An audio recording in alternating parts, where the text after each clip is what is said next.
Hi everyone, कैसे हो आप सब। स्वागत है आपका अपने चैनल टीचिंग विद पानी में। फ्रेंड्स, आज हम आपके लिए बिहार हिस्ट्री का मॉक टेस्ट लेकर आए हैं। तो कमेंट में बताना आज के मॉक टेस्ट में आपके कितने नंबर बनते हैं। आज मैं आपको जितने भी क्वेश्चन कराऊंगी ये मोस्ट इंपॉर्टेंट क्वेश्चन है और किसी ना किसी एग्जाम में पूछे गए हैं। तो चलिए वीडियो को स्टार्ट करते हैं।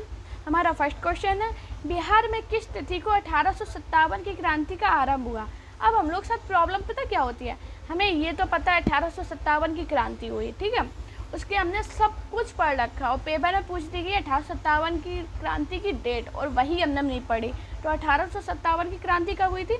12 जून 1857 को हुई थी। अब जो 1857 की क्रांति के इम्पोर्टेंट पॉइंट है, चलो उसको पढ़ते हैं। 1857 की विद्रोह को भारत के पहले स्वतंत्रता संग्राम के रूप में जाना जाता है। जो फ्रेंड 1857 का विद्रोह हुआ था उसे भारत के पहले स्वतंत्रता संग्राम के रूप में हम जानते हैं। अब क्या है, 1857 12 जून मैंने बताया क्रांति का आरंभ हुआ। क्रांति का आरंभ तो हुआ था, लेकिन क्रांति हुई कहाँ से सबसे पहले थी? वो मेरठ के, यूपी के मेरठ शहर से हुई थी। और भले ही वो क्रांति 12 जून 1857 को हुई थी, लेकिन उसकी शुरुआत हुई थी 10 मई 1857 को यूपी के मेरठ शहर से हुई थी। अब हमारे जो नेतृत्व कर रहे थे उस क्रांति में वो कौन कौन से थे? विद्रोह के मुख्य केंद्र, इन केंद्रों के नेतृत्व करने वाले शासक कौन थे? बिहार में कुंवर सिंह नेतृत्व कर रहे थे। और ये इम्पोर्टेंट भी है क्योंकि हम बिहार का एग्जाम देंगे तो हमें बिहार पेपर में आ गया 1857 की क्रांति में बिहार के जो नेतृत्व कर रहे थे वो कौन कर रहे थे? तो वो कुंवर सिंह कर रहे थे। झांसी से रानी लक्ष्मीबाई, कानपुर से नाना साहेब, लखनऊ से बेगम हजरत, ग्वालियर से तात्या टोपे, दिल्ली से बहादुर शाह और बरेली से बहादुर खान। ये पेपर में पूछे गए हैं, लेकिन हम अभी बिहार का देंगे। तो बिहार के लिए मोस्ट इम्पोर्टेंट है कि बिहार से नेतृत्व कौन कर रहा था? तो वो कुंवर सिंह कर रहे थे। और सबसे पहले जो 1857 की क्रांति हुई थी उसका सबसे पहले आरंभ कहाँ हुआ था? तो वो यूपी के मेरठ शहर से हुआ था। कब हुआ था? 10 मई 1857 को हुआ था। और जो 1857 का विद्रोह है ये भारत का पहला स्वतंत्रता संग्राम के रूप में जाना जाता है। हमारा नेक्स्ट क्वेश्चन है, वर्ष 2011 की जनगणना के अनुसार बिहार में न्यूनतम 10 की वृद्धि दर वाला जिला। अब ये पेपर में पूछा गया है। अब कौन सा जिला है? ये गोपालगंज। गोपालगंज है जो 2011 की जनगणना हुई थी उसके अनुसार बिहार की न्यूनतम 10 की वृद्धि दर वाला जिला है। अब इसके कुछ इंपॉर्टेंट पॉइंट है उसको डिस्कस करते हैं। 10 की वृद्धि दर, 10 की मतलब क्या है? 10 साल में होती है जनगणना, उसी को 10 की वृद्धि का। 2001 से 2011 के दौरान राज्य में 10 की वृद्धि दर 25.42% है। 10 की वृद्धि दर की स्थिति में देश में स्थान कौन सा है? छठवां। बिहार का छठवां स्थान है, ठीक है। सर्वाधिक 10 की वृद्धि दर वाला जिला कौन सा है? मधेपुरा है। सबसे कम 10 की वृद्धि दर वाला जिला कौन सा है? वो है गोपालगंज।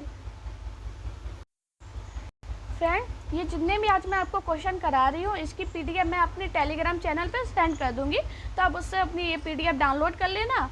और लिखने की ज़रूरत है नहीं, क्लासेस को पढ़िए, अपनी पीडीएफ से रिवीजन करना और अपनी तैयारी बेहतर करना। तो चलिए हमारा नेक्स्ट क्वेश्चन है, बिहार विधानसभा में अनुसूचित जनजातियों हेतु आरक्षित सीटों की संख्या। इसमें क्या है? अनुसूचित जनजातियों के लिए। तो कितनी सीटें हैं? दो जो सीटें हैं वो बिहार की अनुसूचित जनजातियों की सीटें हैं। अब इसके कुछ इम्पॉर्टेंट पॉइंट हैं। विधानसभा क्षेत्र की कुल संख्या 243 है। अनुसूचित जनजाति के लिए आरक्षित सीटों की संख्या 2, मैंने अभी आपको बताया।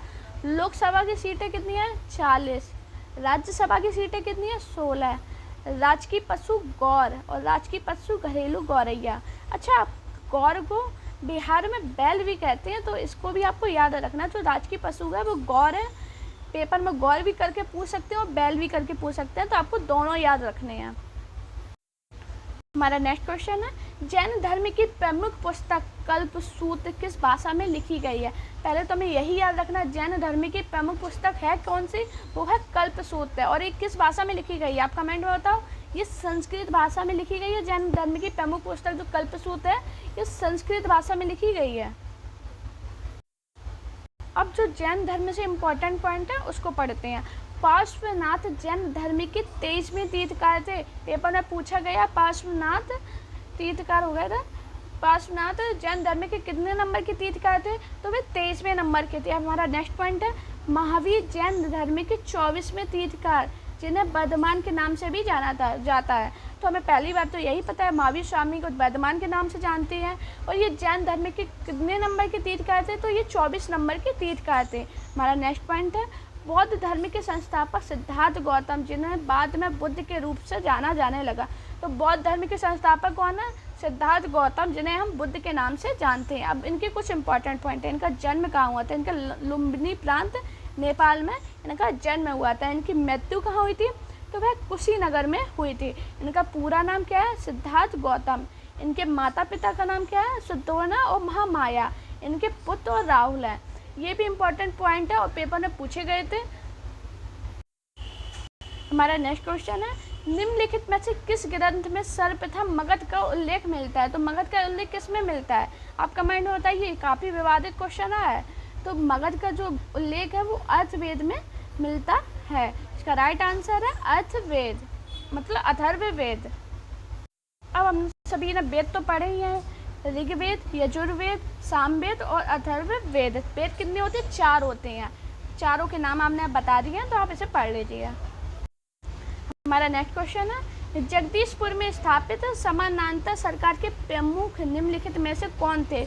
आप कमेंट में बताइए प्रमुख कौन थे। इसका राइट आंसर हरिकिशन सिंह थे, जो जगदीशपुर में स्थानांतरित समानांतर सरकार के प्रमुख थे। ये हमारा नेक्स्ट क्वेश्चन है और मोस्ट इम्पॉर्टेंट क्वेश्चन है, बिहार का 38वां जिला। आप बताइए कमेंट में, बिहार का 38वां जिला कौन सा है? तो बिहार का जो 38वां जिला है वह अरवल है। चलिए इसके कुछ इंपॉर्टेंट पॉइंट है उसको डिस्कस करते हैं। हमारा पॉइंट है, फिलहाल बिहार में 9 संभाग में 38 जिले हैं। वर्तमान 2023 में बिहार में कुल जिलों की संख्या 38 है। बिहार का 38वां जिला और अंतिम जिला अरवल है। अरवल जिले का गठन अगस्त 2001 में हुआ था। अरवल जिले पहले जहानाबाद जिले का एक हिस्सा था। तो पेपर में ये भी पूछा जा सकता है कि अरवल जो जिला था वो पहले किस जिले का हिस्सा था? तो आपको याद रखना है वह जहानाबाद जिले का एक हिस्सा था। इसका गठन कब हुआ था? तो अगस्त 2001 में हुआ था। तो ये कितने नंबर का अंतिम जिला है? वो 38वां जिला है। बिहार राज्य की कुल साक्षरता है वो 61.80% है। सर्वाधिक साक्षरता वाला जिला कौन सा है? रोहतास है। सबसे कम साक्षरता वाला जिला कौन सा है? पूर्णिया है। कम कुल महिला साक्षरता 51.50% और कुल पुरुष साक्षरता 71.20%। अच्छा फ्रेंड, मैंने बिहार जी के स्पेशल फुल डिटेल क्लासेस पढ़ाई हुई हैं, तो आप उसे भी देखना। तो आपको बिहार का जितना भी क्वेश्चन बन रहे हैं जीके और हिस्ट्री से, आपके सारे क्वेश्चन क्लियर हो जाएंगे और आपको उसमें कोई भी प्रॉब्लम नहीं होगी। हमारा नेक्स्ट क्वेश्चन है, भभुआ अभिलेख का संबंध किस शासक से है? तो जो भभुआ अभिलेख था उसका संबंध शेरशाह से था। इसके कुछ इंपॉर्टेंट पॉइंट है, भभुआ भारत के बिहार राज्य के कैमूर जिले में एक शहर और एक नगर पालिका है। यह कैमूर जिले का मुख्यालय है। यह दुनिया का पहला हरित शहर घोषित करने के लिए तैयार है। ये इम्पोर्टेंट पॉइंट है कि जो भभुआ है ये भारत दुनिया में पहला हरित शहर घोषित करने वाला मतलब बनेगा। और ये कैमूर जिले के नगर पालिका में। तो काफ़ी इम्पोर्टेंट पॉइंट है, आप इसे अच्छे से देख लीजिए। हमारा नेक्स्ट क्वेश्चन है, प्याग प्रशिक्षित के अनुसार समुद्रगुप्त ने आर्यवर्त के कितने राजाओं को पराजित किया था? तो आर्यवर्त के जो राजाएं थे वो 9 राजाओं को पराजित किया था। इसके कुछ इंपॉर्टेंट पॉइंट है, समुद्रगुप्त के दरबारी कवि हरिसेन द्वारा रचित प्रयाग प्रसिद्ध इलाहाबाद स्तंभ का उत्कीर्ण की गई थी। इस शिलालेख के अनुसार समुद्रगुप्त ने 9 राजाओं एवं दक्षिण में 12 राजाओं को पराजित किया था। तो ये काफ़ी इंपॉर्टेंट पॉइंट है और पेपर में पूछा गया है। तो अगला पॉइंट है, त्याग प्रसिद्ध के 7वें श्लोक में नागों के खिलाफ समुद्रगुप्त के युद्धों का वर्णन है। पेपर में पूछा गया मोस्ट इम्पॉर्टेंट पॉइंट है ये। हमारा नेक्स्ट क्वेश्चन है, प्रतीत समुच्चयात सिद्धांत का संबंध है। तो इसका संबंध किससे है? बौद्ध धर्म से है। हमारा नेक्स्ट क्वेश्चन है, आईने एक अकबरी के अनुसार बिहार सूबा कितनी सरकारों से विभाजित था? तो कितनी सरकारों से विभाजित था? ये 7 सरकारों से विभाजित था। ये काफ़ी इम्पोर्टेंट पॉइंट है। अबुल फजर आईने अकबरी पुस्तक के लेखक हैं। ये पेपर में पूछा गया है। कि अबुल फजल हैं वो उन्होंने कौन सी बुक लिखी है, तो आईने एक अकबरी पुस्तक लिखी है। यह 16वीं शताब्दी की फारसी भाषा में लिखाई गई है। इसे भी काफ़ी इंपॉर्टेंट पॉइंट है और पेपर में पूछा गया है। हमारा नेक्स्ट क्वेश्चन है, वर्ष 1912 में पटना में आयोजित कांग्रेस का अधिवेशन था, तो कौन सा था? 27वां अधिवेशन था। इसके कुछ इंपॉर्टेंट पॉइंट है। 1912 में भारतीय राष्ट्रीय कांग्रेस ने अपना 27वां अधिवेशन के मध्य राव बहादुर रघुनाथ नरसिंह मुधोलकर की अध्यक्षता में प्रांत और बराबर की अमरावती, बाकी पटना में आयोजित किया। हमारा नेक्स्ट पॉइंट है, बिहार में भारत की जनसंख्या के कितने प्रतिशत लोग निवास करते हैं, तो कितने प्रतिशत लोग निवास करते हैं? 8.60% लोग। अब जनसंख्या से कुछ इम्पोर्टेंट पॉइंट है। 2011 की जनगणना के अनुसार बिहार की जनसंख्या 10.41 करोड़ है। यह भारत की कुल जनसंख्या का 8.60% है, जो 121.08 करोड़ है। हमारा नेक्स्ट पॉइंट है, यह 2001 में 8.30 करोड़ से बढ़ गया है। इस दशक में कुल जनसंख्या वृद्धि 25.4% थी। हमारा नेक्स्ट क्वेश्चन है, प्रथम बिहार प्रादेशिक सम्मेलन कब हुआ था? तो जो प्रथम बिहार प्रादेशिक सम्मेलन था वह 1908 में हुआ था। इसके कुछ इम्पोर्टेंट पॉइंट है। बिहार प्रांतीय सम्मेलन का पहला 7 अप्रैल 1908 में सैयद अली इमाम की अध्यक्षता में आयोजित किया गया था।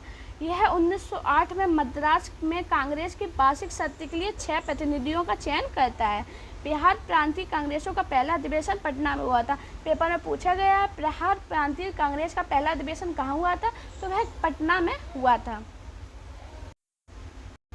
हमारा नेक्स्ट क्वेश्चन है, बिहार के मुंगेर में असहयोग आंदोलन के नेता कौन थे? तो जो बिहार के मुंगेर के असहयोग आंदोलन हुआ था उसके नेता थे शाह मोहम्मद जुबैर। ये काफ़ी इंपॉर्टेंट पॉइंट है और पेपर में पूछा गया है। फ्रेंड, आपको मेरी वीडियो कैसी लगी आप कमेंट में बताना। आप मेरी वीडियो अपने फ्रेंड के साथ शेयर कीजिए जो बिहार का एग्ज़ाम दे रही हैं, और अगर आपको मेरी वीडियो पसंद आती है तो चैनल को सब्सक्राइब कीजिए। Thank you guys watching this video.